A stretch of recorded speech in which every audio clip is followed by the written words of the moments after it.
Hello Facebook world, and welcome to the webinar entitled Keep an Eye on Your Government. We're here to teach you about some great activist tips using Ohio's sunshine laws to bolster your activism. We're so sorry that the Facebook crash yesterday prevented us from doing this webinar, but we hope that many of you who couldn't make it yesterday are here today. So this video will also be posted online afterward, and we have other really great resources that we've posted on our website, acluohio.org/public-records. I also encourage you throughout this presentation to leave us a comment beneath this live video that you're seeing on Facebook. Leave us a comment and ask for clarification or other questions, and we'll be happy to answer them. So first off, my name's Emma Keeshan. I use the pronouns she and her, and I'm Advocacy Associate here at the ACLU of Ohio. We're recording now from Cleveland. We also have an office in Columbus. ACLU of Ohio, for those of you who aren't familiar with us yet, we're the Ohio affiliate of the national 100-year-old organization, American Civil Liberties Union. Here in Ohio, we have 20,000 members statewide who stand behind our work, and nationally we have 1.4 million members in all 50 states. We defend civil liberties and civil rights for all. We do that in 4 ways. 1, legally, by litigating in our courts.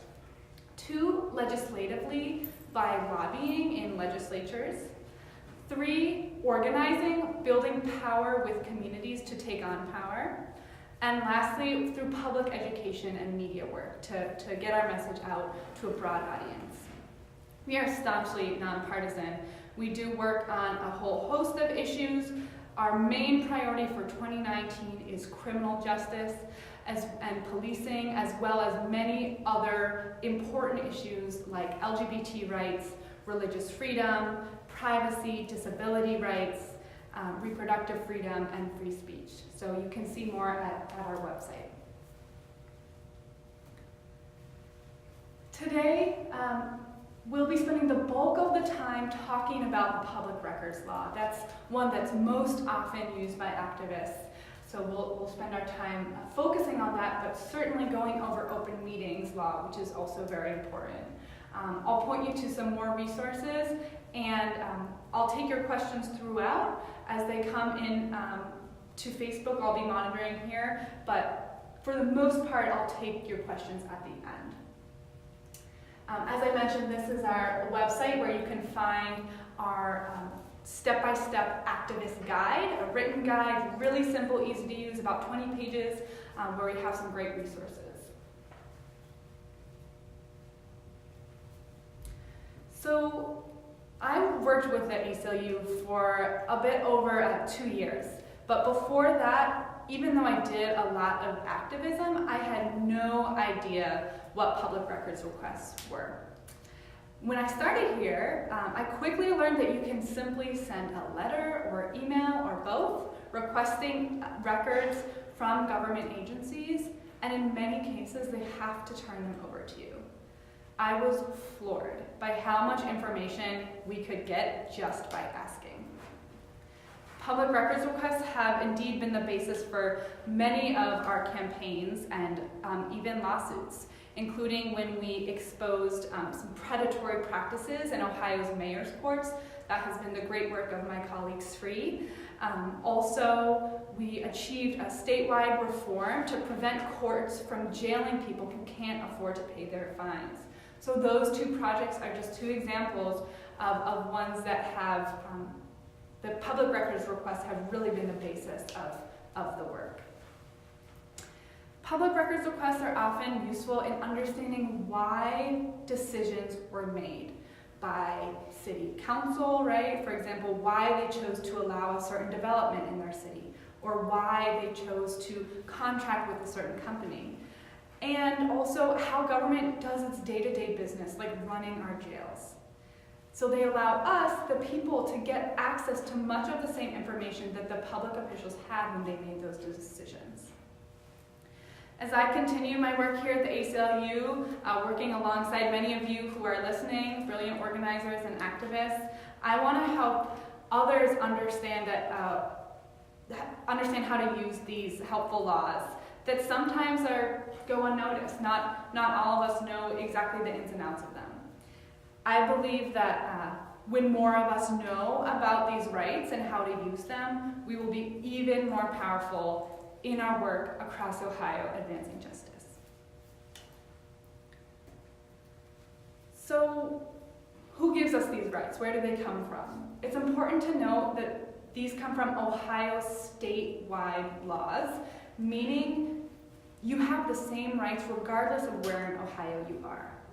Also note that many court decisions over the years here in Ohio also help shape what rights you do and don't have in this process.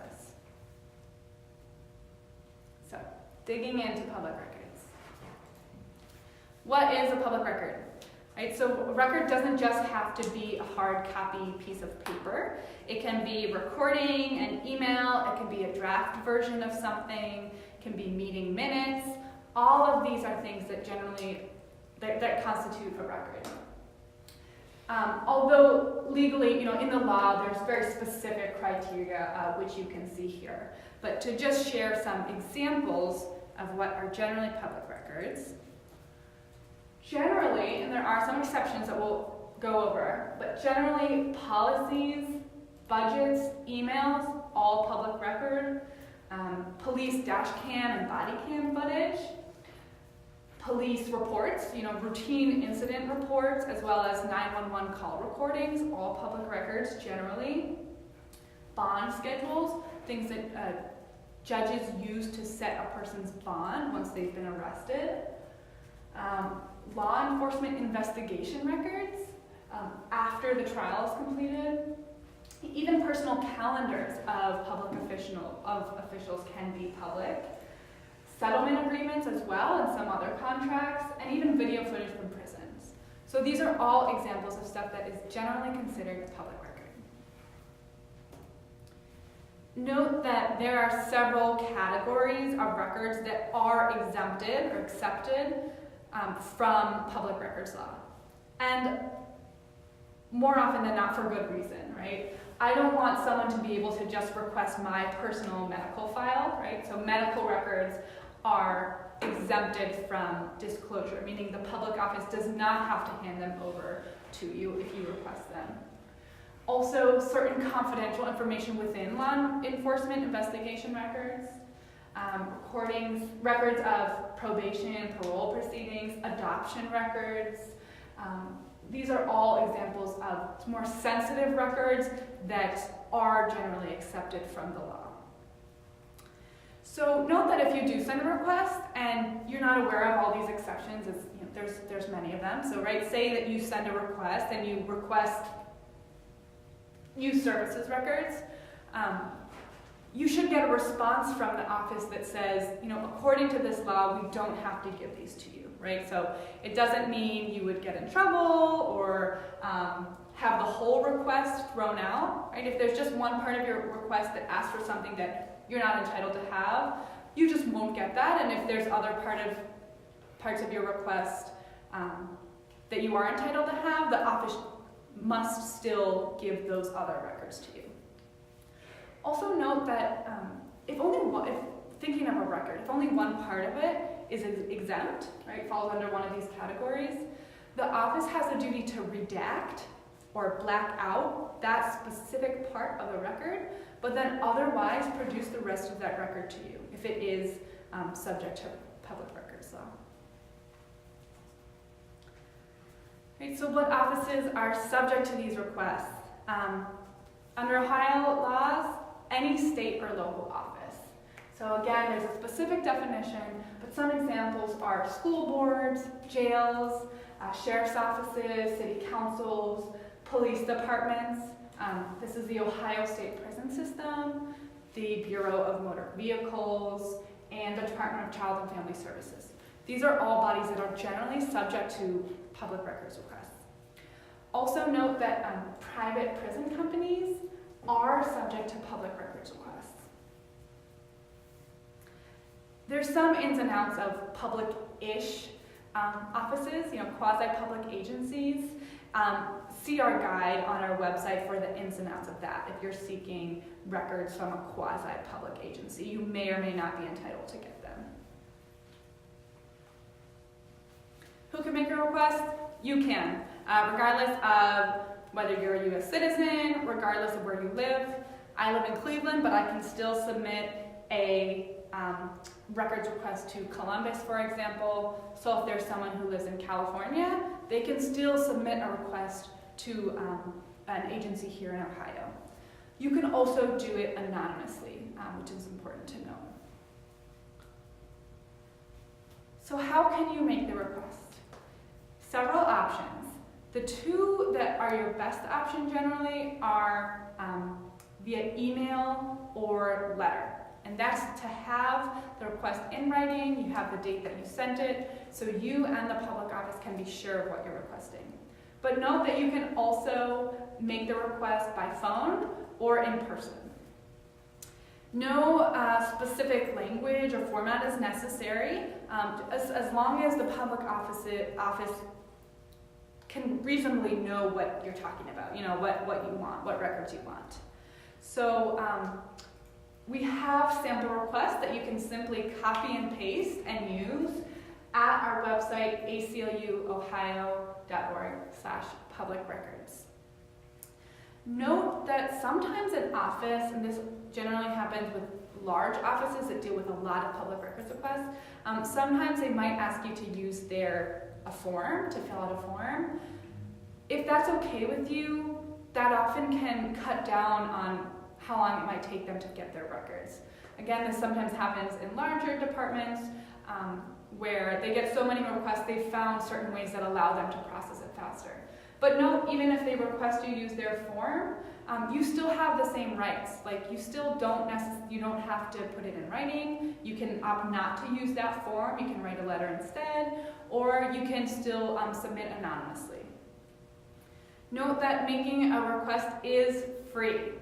However, if you are requesting copies of records and the office needs to, say, print a bunch of pages, or they need to burn something onto a disk, the office can charge you for the actual cost of that disk. So that's why we recommend when you submit your request, request that they notify you of what those costs might be so you're not surprised by a large bill. But note that the office cannot charge you for the time it takes their employee to get the records to you, just the actual costs. When will you get the records? The million-dollar question. The only thing that the law specifies is that you must get them in a, quote, reasonable amount of time, right? So kind of unclear what that is. Courts have indicated that reasonable might be somewhere between 1 and 4 months, depending on the complexity of the request. But so what we recommend is that you request a certain deadline when you send that request. 2 weeks is what we've used, and after those 2 weeks passed, give the office a call and ask the status of your request. So we'll definitely go into what happens if it's really taking way too long, if your request is being denied. And how will you get the records? Again, a few options. So one of them is that you can actually just inspect the records. You can go physically to that public office and inspect the records. And law requires the office to produce those records promptly, is the language, for inspection. And there's no cost for that. So if you're worried about those printing costs, if you physically go to the office, there's no cost for simply looking through the records.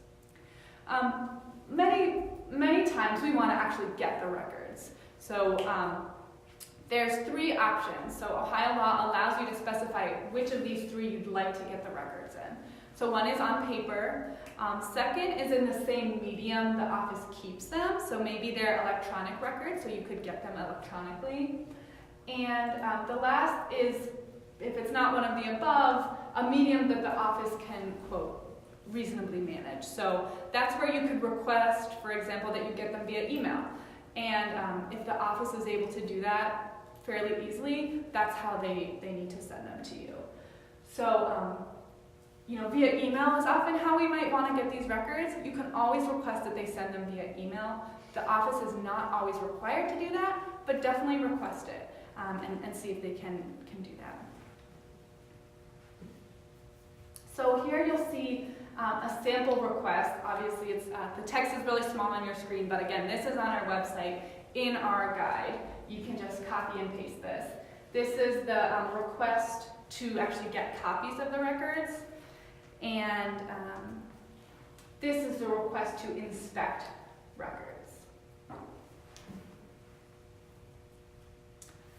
Note that public offices are not obligated to create new records for you in response to your request. So this is something that you might come up against. For example, when you submit a records request, it's exactly that. You're requesting records that they already have. So you have to think about the format that the office might already have them in. For example, if you want a whole spreadsheet showing a police department's arrest data sorted by race, that may not be a record that they keep. So you can go on ahead and request that. They may or may not have that. If they don't have it, they're not obligated to pull through all their records and create that record for you and send it to you. So if you do request that, also in your request, you can just say, if you don't have this record, please then send me whatever might allow you to get that same information, but possibly in a different format. So in this example, it might be 6 months worth of police arrest reports, right? So the actual incident report. You might have to leaf through them all yourself. Also, as I mentioned before, if a request is denied either in whole, so they totally deny your request, or they deny part of it, the office has to cite the exact place in the law that allows them to withhold those records from you. So this is, again, kind of part of having that paper trail, right? If you send the request by phone, they're not obligated to give this denial to you in writing. If you submit your request in writing, however, they are. So again, that's why we recommend doing it in writing if possible, because you'll get this back in writing. So walking through it, just step by step when you're submitting a request. So the first thing is just to strategize and think about what your goal is. What is the information that you want? And if you know at this point, why do you want it? What do you plan to do with it? What's the advocacy that you plan to do with it afterward? Maybe it's just kind of informational inquiry. You just want to see the info and then decide what to do with it. Of course, that's fine, but it's helpful to know at least what you're seeking. And then also ask yourself, who should I partner with? What other people, groups, organizations have a stake in the same issue and might want to partner with me in this advocacy? Second, don't underestimate the value of just picking up the phone. So that's both before you submit the request and after. So if you're not quite sure who to send the request to, just go on the internet, search that public office, give them a phone call, and ask who the name and the contact information for who you should address the request to. And when you've sent the request, pick up the phone and just confirm that they've received it and that they're processing it. Third, don't underestimate the value of being friendly. Don't assume that all offices are acting in bad faith. It certainly happens, but I would recommend starting out, assuming that they're trying their best to work with you, and just, establishing the working relationship. And a good example, right, is that the office doesn't have to charge you those costs for printing or for the CD-ROM. Sometimes that's waived, and so it's just often helpful to have a, courteous relationship where you can really work with them. The office actually has a duty to work with you to narrow your request if it's too broad and to help you get the records that you're looking for. Next, as I've mentioned, establish that paper trail.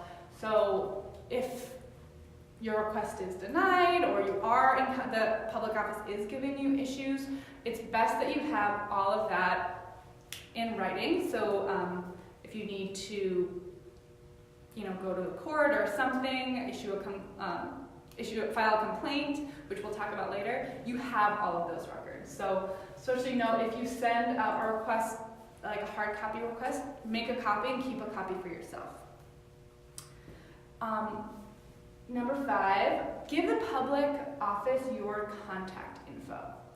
So it is definitely your right to submit the request anonymously, and that might be super helpful sometimes if you're fearing retaliation or something like that.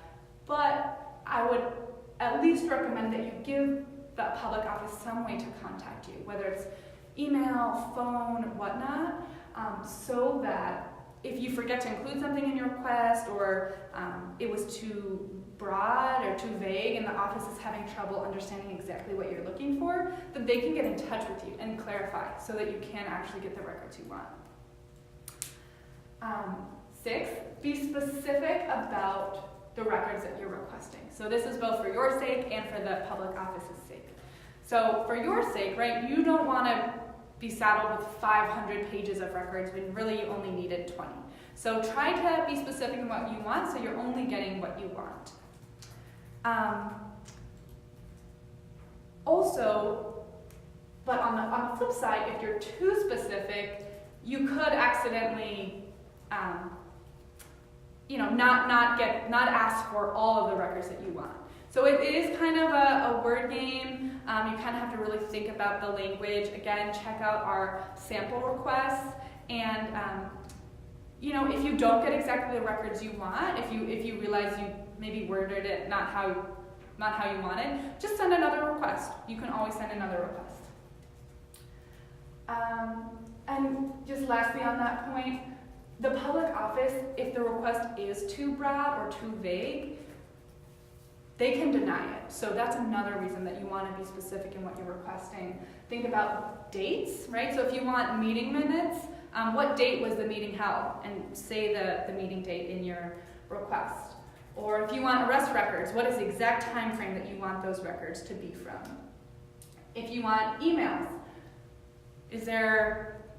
who do you want those emails to be from and to? Who are the recipients and senders that you're looking to get emails from? Is there a certain topic or a keyword that might be in those emails? Number 7, specify when you'd like the records by. Like I mentioned, the office doesn't have to comply with that, but it can be a good sort of benchmark, and often the office will do their very best to comply with that deadline. 8, as I mentioned, if it's too broad or if you forgot to ask for something in the first request, just send another one. Just try again. It definitely does happen that your request can be denied. If you believe it was wrongfully denied, be sure to get that denial in writing.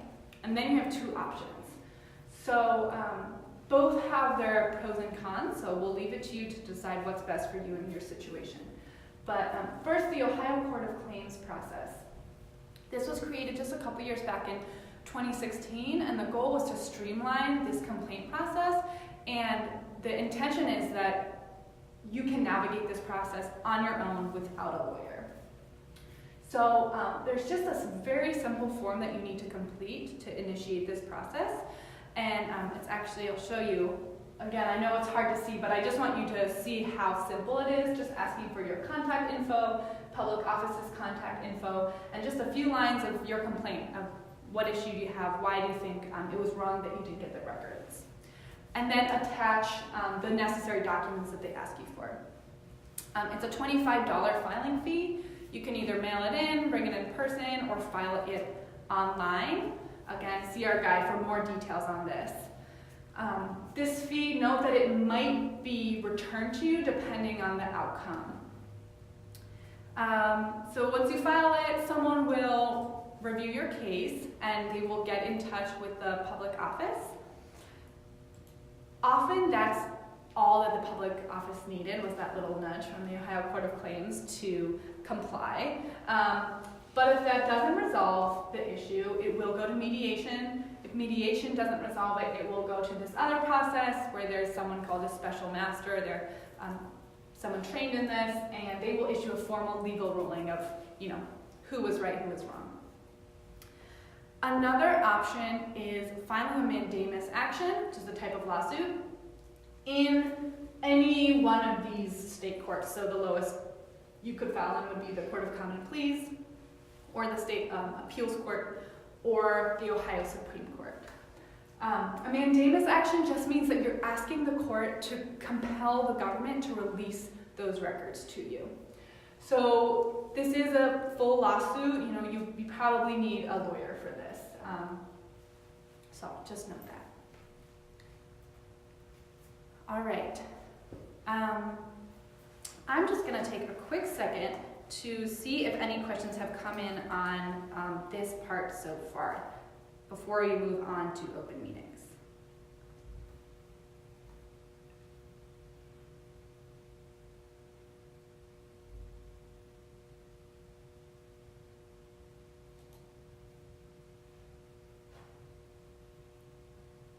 Just 1 second.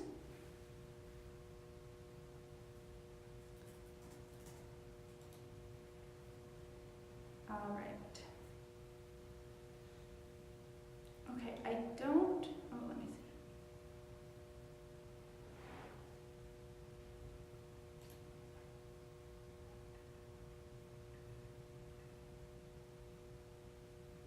All right, I don't think that we have any questions yet, so I will move on to talk about open meetings. So yes, this is another law that's really helpful to we advocates in understanding what our government is doing and holding them accountable. So this law says that public bodies have to ensure that certain types of meetings, more formal meetings, are open to the public. So this is not every little meeting that public officials have, but certain types of them, and then I'll tell you what constitutes a meeting for the purpose of this law. So note that even when the meetings are open to the public, it doesn't necessarily give the public the right to speak at a meeting.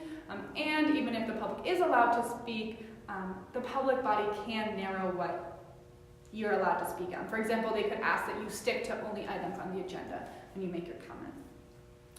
Public bodies also have to establish a reasonable method for notifying you, the public, in advance of the meeting, with dates of times, where it's happening. Also, public bodies have to keep full and accurate minutes of the meetings, right? So notes on what happened at the meeting, and then those minutes become public records that you could then inspect or request and receive. So what counts as a meeting for this law? It has to meet all three of these criteria. So one, it has to be a prearranged discussion. Note that it doesn't have to be in person, like it could be a prearranged discussion happening via video conference. It also has to include a majority of the members of that public body. And lastly, it must involve the discussion of public business. So if it meets all three of those criteria, then it is a public meeting for the under open meetings law. And then what's a public body? So this is a decision-making body. For example, city councils, state legislature, school boards, urban development boards, and this includes committees and subcommittees. It doesn't just have to be that main body. Public bodies can, however, exclude the public from certain parts of an open meeting to discuss certain more sensitive topics. However, before they go into that executive session, the public body has to announce that they are going into executive session, and just note the general category of stuff that they'll be discussing during executive session. So these are the things that public bodies are allowed to call executive session and close it off to the public. Very detailed personnel issues. purchase or sale of a property, collective bargaining matters, if the public body, like city council, is getting advice from their attorney about pending litigation, that can be an executive session. A couple other confidential matters can be included in executive session. So, as I mentioned, all of this information and more is in our guide. I really encourage you to seek it out. We can't cover everything here, but we just released that today, and that is really helpful. I'll actually pull it up here if I can.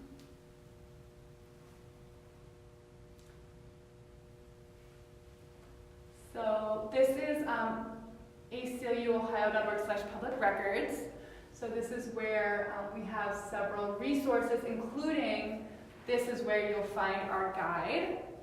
And I'll just give you a quick preview of the guide.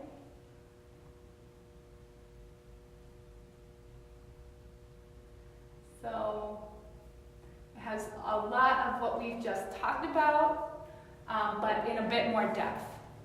So there's a frequently asked questions section. So, also here are the sample requests that you can really just copy and paste these and use them. Yes, and the frequently asked questions. This is where we go into a little more depth on the more, the common questions that come up. So.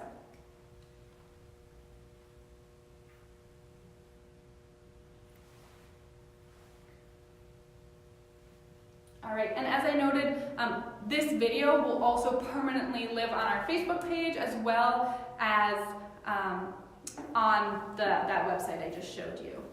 We also have these great little 4x6 cards that give a super quick overview of public records law, as well as include the URL of the website where you can find the guide and other information.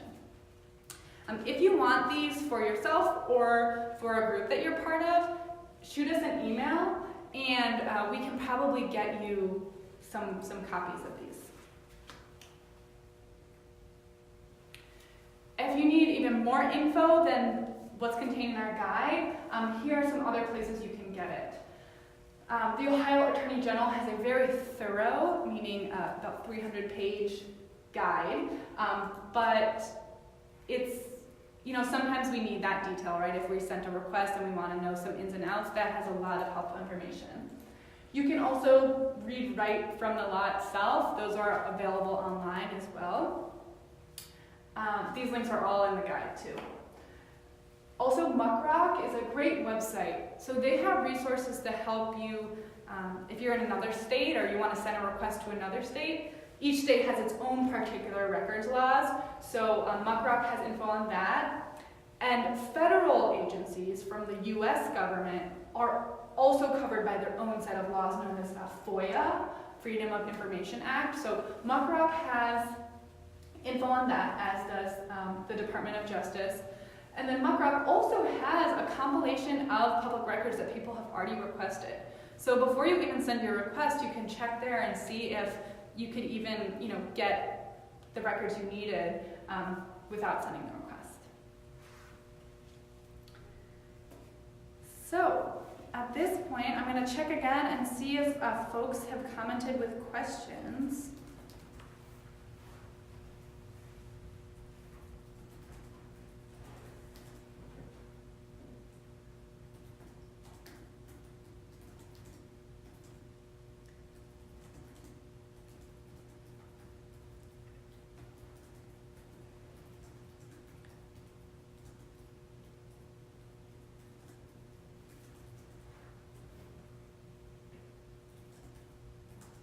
All right, I don't see any yet, but if you have questions about anything that you heard, anything we didn't cover, definitely shoot us a question. Yes? There are a couple of questions in the comment section of the video. I don't know if you can see it. I'm not seeing that. Could you mind reading those? Yeah, I will. So Meletta asked, can you submit multiple requests at once? Multiple records requests at once? That's a good question. Yes. So yeah, you can definitely submit multiple records requests. The answer is yes to all of that. If you're thinking about submitting multiple requests to the same agency, maybe just think about, whether that would make it harder for them to comply with your request. It would take more time to sort through your multiple requests. So if you're sending it to the same agency, I'd recommend, just putting it into one. But definitely, if you want to send it to, say, every sheriff's office in the state of Ohio at the same time, you could certainly do that. Yeah, definitely. Okay, and then could you talk about, sometimes getting them mailed or photocopied can be expensive. Can somebody ask for them to be sent to them in like an electronic format or by email to avoid some of those costs? Definitely. So the question, I'll just repeat it, is whether you can request that the records be sent to an electronic format, because sometimes paying for the printing costs or the mailing costs could get expensive depending on what you're requesting. So the answer is yes. Most of the time the office will be happy to send them to you via email. They don't always have to, but generally, that's generally how I do the request, is I request that they be sent to me via email so that they're, very easy to then use in whatever advocacy that I'm doing. I'll also make a note that, some of the exceptions that I talked about, for example, specifically in law enforcement investigatory records. The law enforcement agency is under the law entitled to withhold, for example, some body cam footage if it's part of an ongoing investigation. However, the department isn't required to withhold that. So that's helpful to know. So with some of these exceptions, the office can withhold it from you, but they aren't required to. So for example, in some high-profile police shooting cases, the prosecutor has elected to release that footage to the public because he or she recognizes that there's such a great interest in the public knowing really what happened. So that's important also to know in our advocacy, that sometimes it might be where public pressure, could achieve, could have result in that office releasing that record that we're really looking for. I also want to dig deeper into the law enforcement record exemption because it comes up so much. Policing is one of the areas I focus on, we focus on generally. My colleague Sri, who's here, also does a lot of work on this. So this is something that we definitely come up across. So I'll start, and Sri, please jump in if there's stuff to add. So if this is known as, it even has its own name, the CLEAR exemption, C-L-E-I-R. It stands for Confidential Law Enforcement Investigatory Records. So a public office can withhold any record that does both these things. That first pertains to a law enforcement matter of an alleged violation of criminal law, civil law, administrative rules. That's the first prong of the test of whether it can be withheld. And secondly, that if released, that record would disclose any of this more sensitive information, like the identity of an uncharged suspect, right? So someone who has been arrested perhaps, but hasn't had formal charges, right? There's an interest in protecting that person's privacy. Identity of a source or a witness who, maybe the police had promised that person confidentiality. That is a time where it could be legitimately withheld under this law. Specific techniques or investigatory procedures. Also information that would endanger the life of a crime victim, witness, officer, that could be withheld. And then also specific investigatory work products. So, records that show kind of the ins and outs of that investigation. But note that this exception expires once that investigation or the trial has finished. That expires, and that is no longer a legitimate reason to withhold the record. So note that it's very clear that a lot of employment records are not exempt, meaning you could request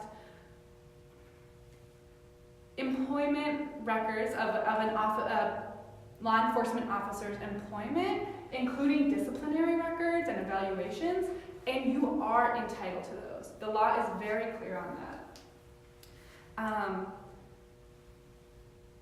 Also, even in the non-law enforcement context, people who are applying for jobs as public officials, their resumes and cover letters, application materials, those are public records. If the government body has those, they're public records.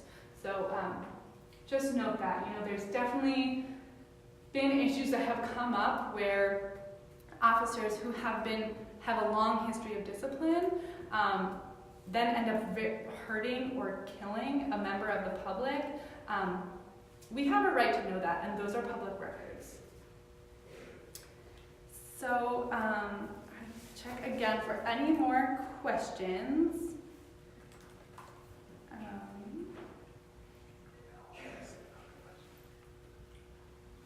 Can you talk about how the ACLU has used records requests for campaign work? Yes, definitely. Can I, the question was, talk about times that the ACLU has used records requests in our advocacy and campaigns work.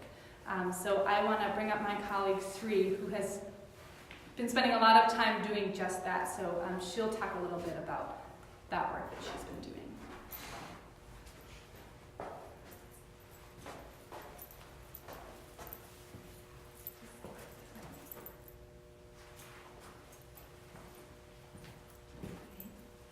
Thank you. Hi everyone, good afternoon. So the ACLU of Ohio has used records requests for many of our campaigns. One of them is the Mayor's Court campaign, which I'm looking at currently. Mayor's courts are these courts around Ohio that, strangely enough, aren't courts of record. Which means that they don't keep a transcript or an audio recording of court proceedings, but they do have lots of other records that I'm able to look at to sort of figure out what's happening in these courts. I think one of the best ways to start thinking about what to request is just to dig around and see what's out there. You can go to, for example, if you want to look at something for courts, you can go to the Supreme Court of Ohio's website or the Supreme Court of whatever state you're in. You can look at universities. If you just search police databases, if you wanted to ask questions about police, you could do that and see what kind of information is out there. Sometimes these big databases will have additional information about how they collected and compiled that data. So that lets you know what's out there to start thinking about what kind of information you can request to answer the question that you are asking.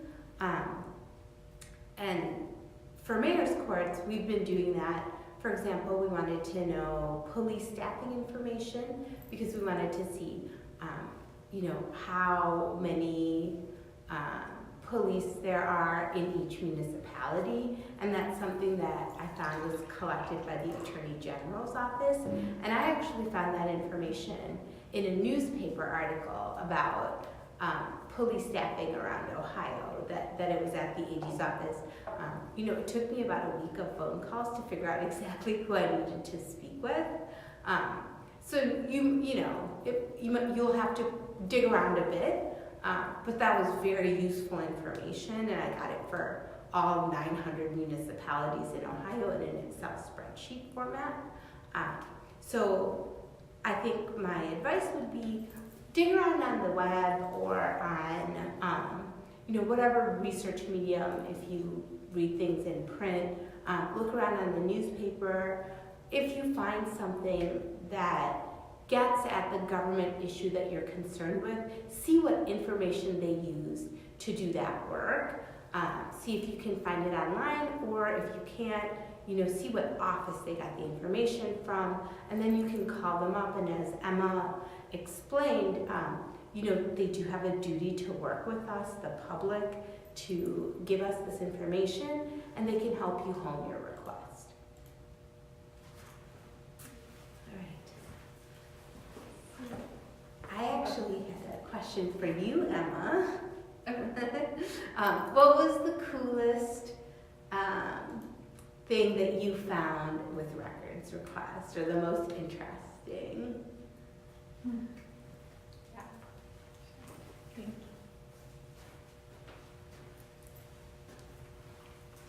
Thank you, Sri. So thinking about some of the really interesting records that you can get through these requests. I mean, some of the most interesting things I've seen are body cam videos, which are explicitly laid out in the law that those are public records. There also is the exception for, if they're part of some ongoing, criminal or other type of investigation, they can be withheld. And I will note that there have been many times where that exception is over-applied, right? That they're being withheld if there's even the slightest chance that they could become part of the investigation. So I will make that a disclaimer, but also many times you request them and you get them right away. So please don't be scared off by that exception. I have requested some body cam videos of some incidents and been able to see firsthand what happened and how the officers were responding to the public in that moment. So, just important note is, right, these Ohio Sunshine Laws, right, which are these laws allowing us to get access to public records and to open meetings, they're just laws. They're just pieces of paper until we use them. And the information that we get from them is only helpful really to us as individuals unless we really use it in our advocacy.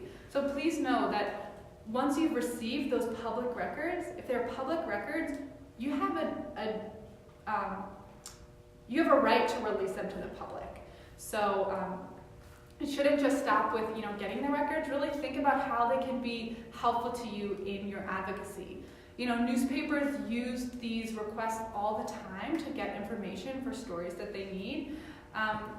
If you think that the newspaper doesn't know about this issue yet, send them your records. And newspapers, media can be a really helpful tool in shining a light on what our governments are doing.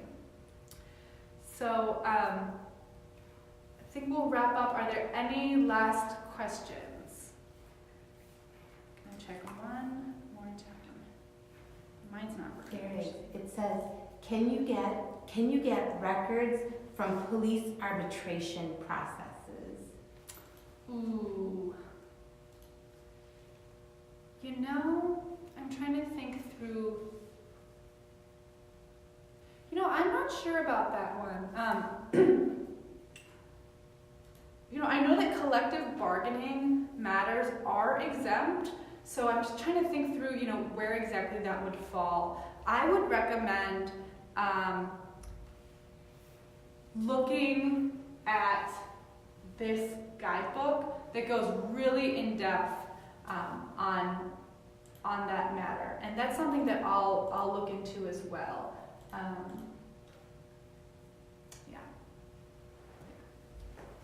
All right. Any last questions? All right, well, thank you everyone for tuning in. Sorry for the mishap yesterday, but we're glad we could do it today. And thanks for all the advocacy that you're doing. I hope this has been helpful.